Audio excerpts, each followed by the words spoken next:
What's up, guys? This is Kellen from Wizard Tricks. Hope you guys are excited about this video because we're going to be talking about the Halloween event that is lasting for a couple days, and it's all about fortresses and Basilisk and all things dark arts, which is going to be totally epic. I'm really excited to jump into today's video. There's a lot of really cool stuff, and I'm really excited about the new things that are coming out because of this event. It's a short event, but there's a lot of really awesome things included. So let's just start diving in right now. So this event starts on Wednesday at 11 a.m. just like all the other events, 11 a.m. PST time, Pacific Standard Time, out on the West Coast, 11 a.m. and goes until Friday at 11 as well. Again, it's basically like a very short Brilliant event. Usually the Brilliant events last for a week. This one is only lasting for basically 2 days. So you basically got 48 hours to take down as many fortresses as possible. We're gonna get into the details, but with that being said, there are going to be a lot more dark arts foundables spawning out in the environment. That way you can get dark art runestones because you're going to want a lot of them. And the ones particularly that are going to spawn the most are Moaning Myrtle and Young Ginny Weasley, which is great. I personally am excited about the Young Ginny Weasley. Moaning Myrtle, I have plenty of those. I don't need any more, so I got to prestige that page, so it's totally useless. Those are what's going to be spawning more often than they usually do. The major part of the event is fortresses. We are going to have new chambers for being able to participate in wizarding challenges, and we're going to be able to have dark art enemies, including a special Basilisk, which is going to be totally epic. You're going to be able to face off against a Basilisk inside of the fortresses, which is super exciting.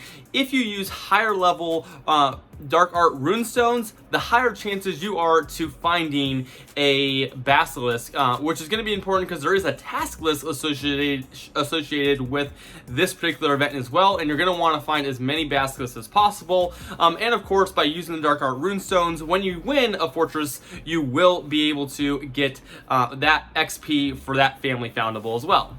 Now, you don't have to be crazy high level to participate in the event. The recommended level for your profession is only level 4, so most people are going to be able to participate in this just fine and use high level runestones if you choose.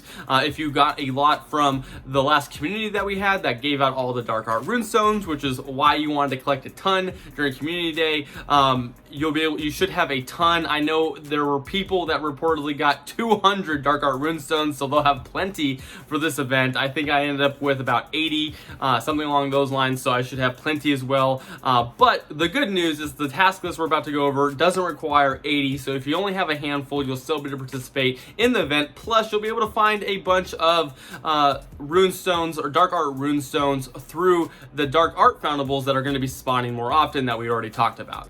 Okay, so let's dive into the task list. There's going to be one set of tasks, but these are going to be the tasks that you have to complete. You're going to have to return 10 dark art family foundables. You're also going to have to use 2 dark art runestones. That shouldn't be too hard, but make sure to put them into the new special fortress level that they have added to the game during this event. That's important.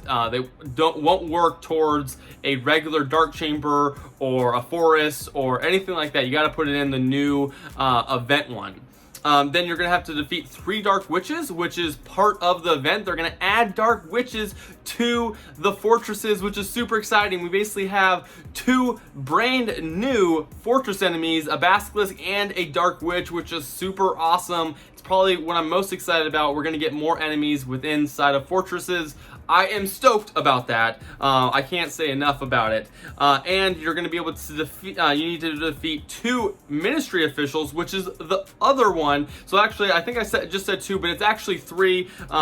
Ministry officials is also part of the addition as well, which is exciting. And then defeat 1 Slytherin Basilisk, which I'm surprised you don't have to defeat more. But like I said, overall, this is pretty easy to do. You probably only need a few runestones, maybe 5 runestones in total, in order to complete these tasks, and then of course you got to get all of your dark arts family foundables. But as some of the rewards, you're going to get 2 spell books, a restricted section book, and some scrolls as well, and of course some awesome coins and some gold, 20 of those, which is fantastic. But probably my favorite thing is you're going to get rewarded with a special badge for this event. I love when they do that. A year from now, if you can basically go to your friends and like, see, do you still have this badge? Like, were you playing there? Did you participate in that event? I love that aspect of the badges. I've always been excited about that. That's definitely something I love about Pokemon Go, and I love that they're doing badges for specific events, which is super cool. I love that. And then you're also going to have a new basically wizarding title as well. That will be a part of one of the rewards for the tasks as well. So one important thing I want to give you guys tips on is that the higher level dark art runestone you put into the fortress, the higher chances you are going to be able to find a Basilisk. So make sure if you're struggling finding a Basilisk, put in more than a level 1 runestone. Put in a 3 or a 4.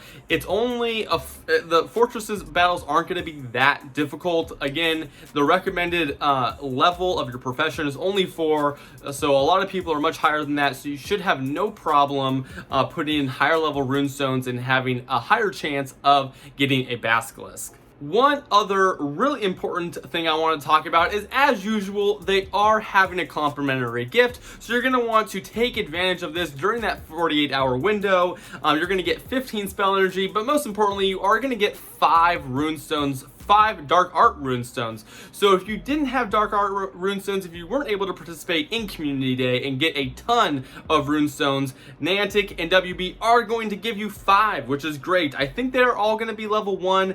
That's not necessarily confirmed, but it does seem like they are going to be level 1, and that would make sense that they're going to just give out level 1s during that for that complimentary gift. But definitely make sure to grab that in Diagon Alley because that is going to be really helpful. The other big tip that I want to give you guys is go to sponsored fortresses. Sponsored fortresses are also going to have a higher rate of having Basilisk pop up in the fortress battle. So if you go to a sponsored fortress, you're going to have more chances of completing the tasks faster and getting as many Basilisks as you possibly can during the 48-hour window. So make sure to find a sponsored location if you can. Not all of us have them nearby. I do luckily have one that I can go to that's not too far away, so I'm going to be hitting that one up. Plus, remember, when you do beat fortress sponsored location fortresses, you get rewarded with spell energy, which is really nice. I don't know if anyone's ever done that,